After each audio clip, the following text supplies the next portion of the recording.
frère Sadio Mané, frère du Sénégal, frère de l'Afrique debout. Aujourd'hui, je ne te parle pas comme on parle à un footballeur. Je te parle comme on parle à un symbole. Parce que ce que tu as gagné n'est pas seulement un trophée. Ce que tu as porté sur tes épaules n'était pas seulement un maillot. Ce que tu as soulevé l'âme d'un continent. Quand tu as marqué, ce ne sont pas seulement des filets qui ont tremblé.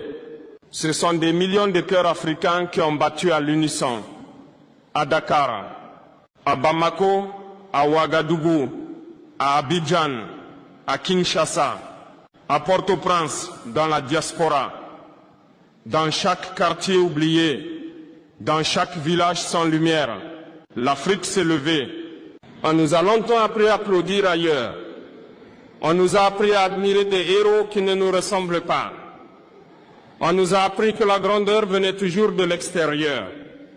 Mais ce soir-là, Sadio, tu as brisé ce mensonge. Tu as montré à un enfant africain qu'on peut venir d'un village modeste et faire trembler le monde sans régner qu'il en est. Tu as montré que la discipline, le travail, la dignité peuvent vaincre le mépris, le doute et les systèmes qui nous veulent petits. Mais écoute-moi bien, frère. Si je suis ici aujourd'hui, ce n'est pas seulement pour te féliciter. Je suis ici pour te dire une vérité que beaucoup n'osent pas dire aux vainqueurs. Tu n'as pas gagné seul. Derrière ton trophée, il y a les pas nus de nos ancêtres. Il y a les cris étouffés de ceux qu'on a exploités. Il y a les mains calleuses de nos mères. Il y a les rêves brisés de nos pères. Il y a toute une Afrique qui s'est battue avant toi pour que tu puisses courir librement sur ce terrain. Quand l'Afrique gagne, ce n'est jamais juste un match. C'est une revanche contre l'humiliation. C'est un non lancé à ceux qui nous regardent de haut. C'est un oui crié à notre dignité. Et voilà pourquoi, Sadio, ta victoire dérange autant qu'elle inspire.